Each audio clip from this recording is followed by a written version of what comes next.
Shalom saudaraku di dalam nama Tuhan Yesus Kristus. Bertemu lagi dengan saya Pendeta Novel Saragi.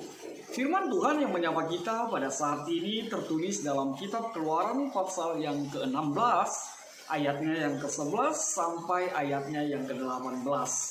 Namun ada baiknya kita bersatu dulu di dalam doa. Kita berdoa. Tuhan Yesus yang baik, terima kasih Tuhan buat karyamu, penyertaan-Mu, pemeliharaanmu.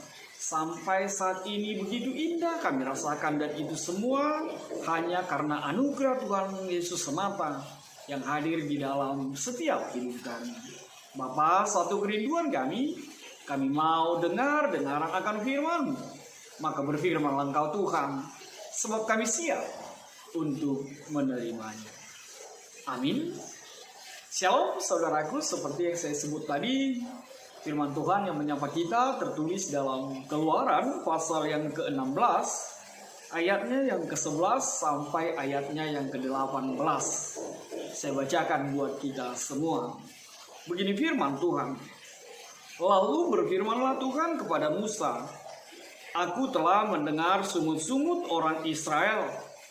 Katakanlah kepada mereka, pada waktu senja, kamu akan makan daging, dan pada waktu pagi kamu akan kenyang, makan roti. Maka kamu akan mengetahui bahwa akulah Tuhan Allah. Pada waktu petang datanglah berduyun-duyun burung puyuh yang menutupi perkemahan itu. Dan pada waktu pagi terletaklah embun sekeliling perkemahan itu. Ketika embun itu telah menguap, tampaklah pada permukaan padang gurun sesuatu yang halus, sesuatu yang seperti sisik, halus seperti embun beku di bumi. Ketika orang Israel melihatnya, berkatalah mereka seorang kepada yang lain, apakah ini? Sebab mereka tidak tahu apa itu. Tetapi Musa berkata kepada mereka, inilah roti yang diberikan Tuhan kepadamu menjadi makananmu. Beginilah perintah Tuhan. Pungutlah itu tiap-tiap orang menurut keperluannya. Masing-masing kamu boleh mengambil untuk seisi kemahnya, segomer seorang menurut jumlah jiwa. Demikianlah diperbuat orang Israel. Mereka mengumpulkan, ada yang banyak, ada yang sedikit. Ketika mereka menakarnya dengan gomer, maka orang yang mengumpulkan banyak tidak kelebihan, dan orang yang mengumpulkan sedikit tidak kekurangan. Tiap-tiap orang mengumpulkan menurut keperluannya. Demikian firman Tuhan. Saudaraku di dalam nama Tuhan Yesus Kristus, Shalom. Pasti kita berada di dalam suasana sukacita penuh yang bersumber dari Tuhan kita Yesus Kristus. Benar, COVID masih melanda kita. Benar, situasi ini masih hadir di tengah-tengah kehidupan kita. Tapi sekali lagi, saya mau berpesan, jangan sampai situasi ini membuat kita mengeluh, situasi ini membuat kita seperti putus harapan, situasi ini membuat kita bahkan bersungut-sungut di dalam perjalanan kehidupan kita.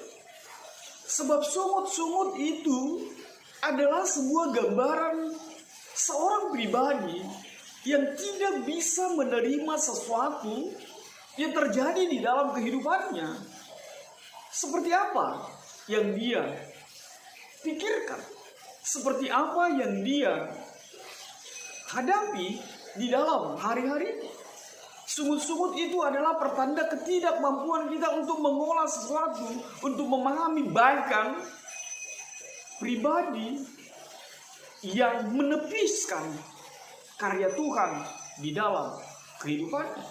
Bahkan sampai-sampai jatuh ke dalam menyalahkan Tuhan untuk situasi yang dihadapinya di dalam kehidupan ini.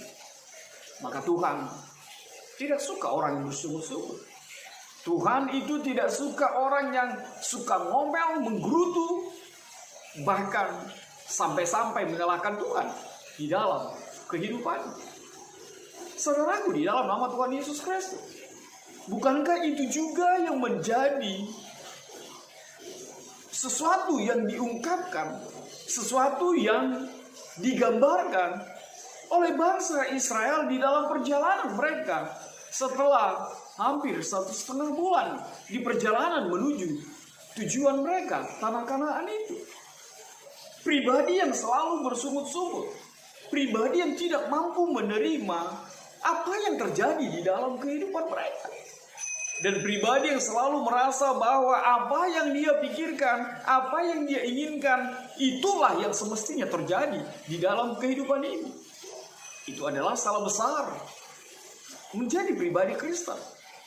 Kita tidak pernah diajarkan Tuhan bahwa orang percaya itu adalah pribadi yang memahami bahwa apa yang dia pikirkan akan terjadi, apa yang dia rencanakan itu yang akan terjadi. Tidak. Sebab Tuhan juga mengajarkan kita bahwa tidak semua yang kita pikirkan, tidak semua yang kita harapkan itu menjadi kenyataan di tengah-tengah kehidupan kita. Ada saatnya situasi yang kita harapkan tidak menjadi kenyataan. Tapi jangan sampai sekali lagi bersungut-sungut, menggerutu, ngomel, meracau di tengah-tengah kehidupan kita. Itu bukan karakter orang percaya. Itu bukan iman orang yang diberkati Tuhan di dalam kehidupan kita. Lihatlah bangsa itu. Dikatakan di dalam ayat yang sebelumnya, sampai-sampai mereka menyatakan, lebih baik kami mati di tanah Mesir. Kalau seperti ini situasi, lebih baik kami mati menjadi bangsa budak. Lebih baik kami mati di tanah kelaparan daripada seperti ini. Bahkan sampai-sampai menyalahkan Tuhan akan karyanya, akan rencananya, melepaskan mereka, membuat mereka mengalami sebuah perjalanan menuju tanah Kanaan itu. Lihatlah, sampai-sampai menyalahkan Tuhan. Hanya karena apa? Hanya karena persoalan makanan. Hanya karena persoalan mereka tidak dapat makan. Saudaraku, di dalam nama Tuhan Yesus Kristus, benarkah itu selalu menjadi bagian dari pola kehidupan kita? Kita hanya selalu disibukkan oleh persoalan makan. Padahal kita tahu, banyak kita berpikir tentang hari ini makan apa. Tapi lihatlah, masih banyak orang yang berpikir tentang apa yang mau dimakan. Kita mungkin masih berada di dalam pemilihan memilih mau makan apa. Tapi banyak orang yang justru terbentang memikirkan apa yang harus dimakan karena tidak ada. Saudaraku, di dalam nama Tuhan Yesus Kristus, firman Tuhan menyapa kita bahwa jangan sampai kita larut di dalam menyalahkan Tuhan, larut di dalam penilaian kita akan karya Tuhan. Bahkan sampai-sampai mematahkan karya Tuhan di dalam kehidupan kita. Bukankah begitu luar biasa sekali karya Tuhan di dalam perjalanan kehidupan mereka? Dinyatakan 10 tulah ketika di Mesir. Mereka dibawa menyeberangi Laut Merah, menyeberangi Laut Mati. Tidakkah cukup itu menjadi alasan yang kuat untuk selalu percaya beriman kepada karya Tuhan? Tidakkah itu menjadi sebuah dasar yang kuat untuk mengikutkan rencana Tuhan dalam kehidupan kita? Mereka kembali bersungut-sungut. Dan sungut-sungut itu hanya persoalan roti dan daging. Hanya persoalan makanan. Tapi memang baik sekali lah Tuhan itu. Luar biasa sekali Tuhan itu terhadap setiap kita. Ketika bangsa itu bersungut-sungut, ketika bangsa itu ngomel. Ayo, siapa ini yang suka ngomel? Siapa yang suka bersungut-sungut itu? Lihatlah Tuhanmu. Lihatlah Allahmu. Tuhan itu tetap saja menyindengkan telinganya. Tuhan itu tetap saja dengar-dengaran akan setiap keluh kesah kita. Bahkan dikatakan Tuhan memberikan apa yang mereka minta di dalam keluhan mereka. Makanan, Tuhan berjanji mendatangkan makanan itu, mendatangkan mana itu, dan itu benar terjadi. Saudaraku, Tuhan mengajar kita bahwa apapun yang kita katakan, apapun yang kita sampaikan dalam kehidupan ini, itu sampai ke telinga Tuhan. Makanya hati-hati berujar, hati-hati berucap. Dan biarlah perkataan kita menjadi perkataan yang penuh makna, yang penuh berkat di tengah-tengah kehidupan kita. Jangan sampai perkataanmu yang menjatuhkan, jangan sampai perkataanmu yang menistakan, jangan sampai perkataanmu yang ngebully orang lain, itu sampai kepada Tuhan. Tuhan mendengar setiap ucapan kita. Dan sekali lagi penegasan yang pertama dinyatakan adalah Tuhan mendengar sungut-sungut mereka, lalu Tuhan mengirim berduyun-duyun burung puyuh, membawa, menghadirkan mana, menghadirkan roti kepada bangsa itu. Menarik sekali. Burung puyuh. Pernahkah terbersit olehmu? Pernahkah terbersit di dalam pikiran kita bahwa burung mengantar makanan bagimu? Mengantar mana? Mengantar roti. Wah, sesuatu hal yang mustahil. Sesuatu hal yang tidak mungkin menurut logika kita. Tapi lihatlah, itu pun Tuhan pakai untuk menjawab keraguanmu. Itu pun Tuhan pakai untuk menjawab semua keluhanmu. Sesuatu yang tidak mungkin menurut akal pikiran kita, menurut logika kita, itu pun Tuhan pakai untuk mendatangkan berkat kepadamu. Benar apa yang dikatakan oleh kitab Rom itu, bahwa Tuhan turut berkarya di dalam segala hal. Artinya apa? Apa yang tidak mungkin pun itu bisa mungkin di dalam Tuhan. Asalkan itu menjadi kekuatan dan menjadi berkat di dalam kehidupan setiap kita yang percaya kepada Tuhan. Lalu dihadirkanlah roti itu, dihadirkanlah mana itu. Dan ternyata disebutkan orang Israel itu melihat, tapi mereka tidak mengerti. Melihat, tetapi mereka tidak tahu apa yang ada di hadapan mereka. Lalu Musa menjawab mereka, inilah roti yang diberikan Tuhan kepadamu menjadi makananmu. Artinya apa? Tuhan mau menegaskan melalui Musa, makanlah apa yang diberikan Tuhan. Nikmatilah apa yang Tuhan berikan berkat di dalam kehidupan. Jangan sampai menikmati, jangan sampai memakan yang bukan bersumber dari Tuhan. Luar biasa sekali. Kalau firman Tuhan minggu lalu menghadirkan bagi kita bahwa Tuhanlah roti itu, Tuhanlah firman yang menjadi daging itu. Carilah roti kehidupan itu. Lalu saat ini kita semakin ditegaskan bahwa makanlah, sekali lagi nikmatilah apa yang bersumber dari Tuhan. Mungkin banyak saat ini hal-hal lain di luar Tuhan yang mencoba mengganggumu, yang mencoba mempengaruhimu untuk survive, untuk bertahan, menjalani kehidupan ini. Tapi ingatlah apa yang dikatakan oleh firman Tuhan ini. Musa mengatakannya, inilah roti yang diberikan Tuhan kepadamu menjadi makananmu. Artinya apa? Jangan pernah makan, jangan pernah terima, jangan pernah miliki sesuatu yang bukan dari Tuhan. Sebab itu tidak akan memberkati di dalam kehidupan. Tapi setiap yang bersumber dari Tuhan akan menjadi berkat dan membuatmu memberkati di sekitar kehidupan.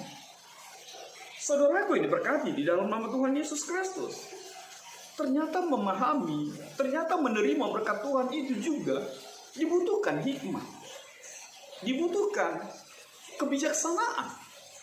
Kenapa? Mari lihat di dalam firman Tuhan ini. Pungutlah itu, kata Musa melalui firman Tuhan, tiap-tiap orang menurut keperluannya. Masing-masing kamu boleh mengambil untuk seisi kemahnya, segomer seorang, menurut jumlah jiwa. Artinya apa? Berkat Tuhan itu pun harus kita terima dengan bijak.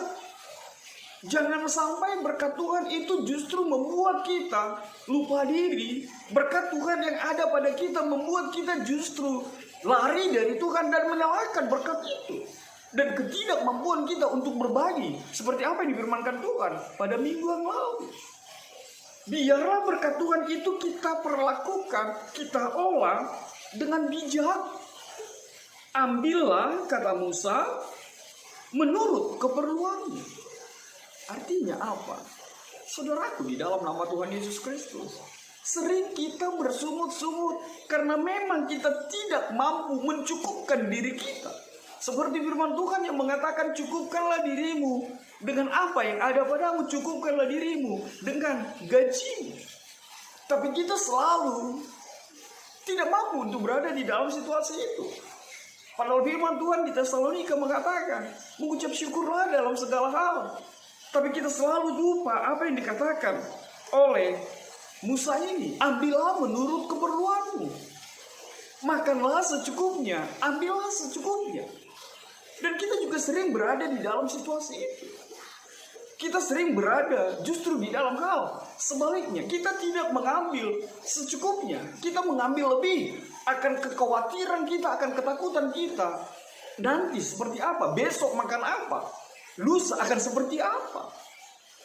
Tuhan Yesus berkata, cukuplah kesusahan hari ini untuk hari ini. Besok, ya kita lihat besok lagi.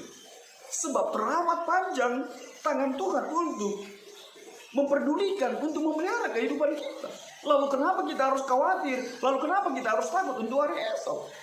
Sementara Tuhan yang memiliki hari-hari ini. Sebab Tuhan yang memiliki waktu-waktu ini. Maka saudaraku, di dalam nama Tuhan Yesus Kristus, firman Tuhan mengatakan kepada kita, ambillah menurut keperluan. Jangan tamak, jangan rakus, jangan korup, jangan mengambil yang bukan bagianmu. Bukankah itu yang sering terjadi dan tetap menghantui kita saat ini? Ada saja pribadi yang mengambil yang bukan haknya. Ada saja pribadi yang menjual oksigen, bahkan menimbunnya. Ada saja pribadi yang memanfaatkan vaksin. Ada juga pribadi yang memalsukan hasil swab untuk kepentingan dirinya sendiri. Lihatlah, bumi ini sedang kacau. Lihatlah Jakarta, lihatlah Indonesia ini sedang tidak baik-baik saja. Haruskah kita lagi mengambil yang bukan bagian kita? Saudaraku, di dalam nama Tuhan Yesus Kristus, cukupkanlah dirimu dengan apa yang ada padamu.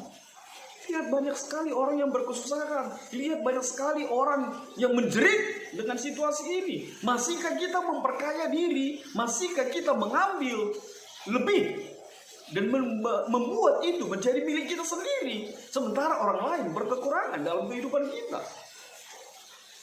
Lalu apa yang berikut yang dinyatakan dalam firman Tuhan ini?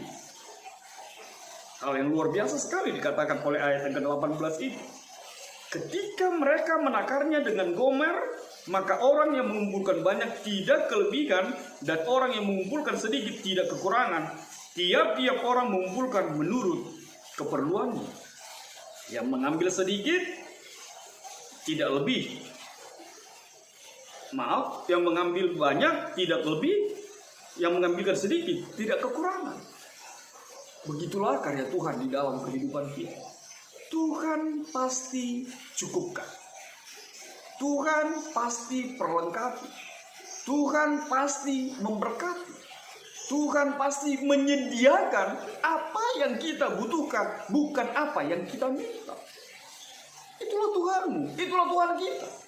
Mengambil sedikit tidak akan kekurangan, mengambil banyak tidak akan berkelebihan. Sebab itulah karya Tuhan di dalam kehidupan kita.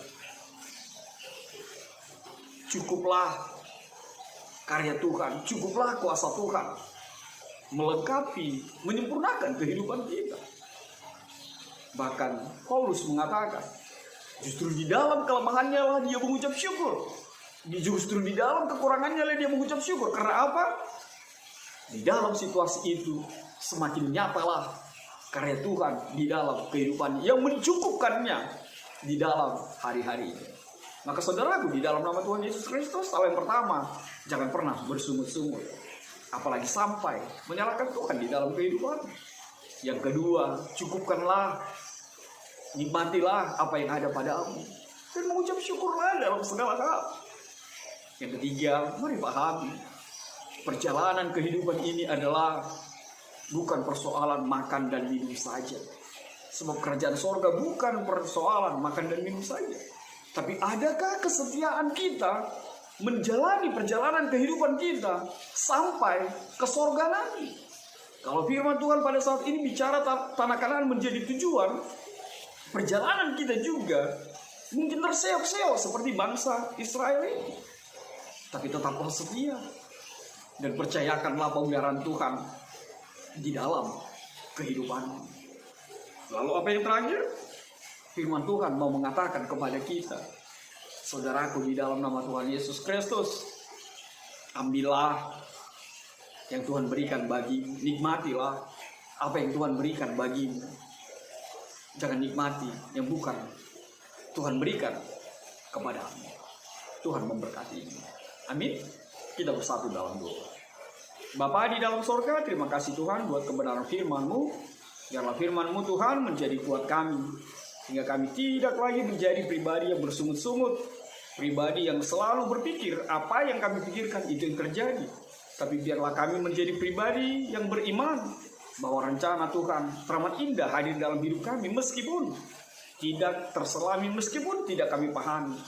Tapi kami teramat percaya bahwa kasih setia Tuhan akan menyempurnakan, akan melengkapi, akan memelihara kehidupan kami. Dalam kasih-Mu Tuhan Yesus Kristus, enyahkan Tuhan virus corona ini. Amin.